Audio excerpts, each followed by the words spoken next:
हा एक छोटा बदल केल्यामुळे माझा किराणा जास्त दिवस टिकतो। नमस्कार मंडळी, स्वागत आहे तुमचं माझ्या YouTube channel Shraddha's recipe and व्लॉगमध्ये। तर आज मी डीमार्टमधून किराणा आणला आहे आणि तो मी सगळा थेट वापरण्यासाठी ठेवत नाही। जो एक्स्ट्रा किराणा असतो तो मी एकाच मोठ्या कंटेनरमध्ये स्टोअर करते।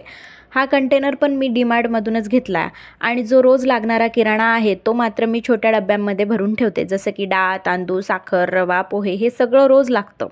ते मी रोज यूज करणाऱ्या डब्यांमध्ये भरून ठेवते। एवढ्या लागेल तेवढ्याच वस्तू मी वापरण्यासाठी छोट्या डब्यांमध्ये काढून ठेवते आणि एक्स्ट्राचा किराणा ह्या मोठ्या कंटेनरमध्ये ठेवते। माझ्याकडे अजून एक यापेक्षा थोडा छोटा कंटेनर आहे, त्यात मी एक्स्ट्राचे क्लिनिंगचे प्रोडक्ट ठेवते।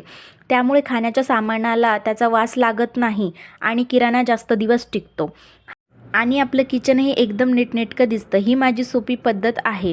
तुम्ही किराणा कसा स्टोअर करता कमेंटमध्ये नक्की सांगा आणि अशाच घरगुती टिप्ससाठी चॅनलला फॉलो करा। धन्यवाद।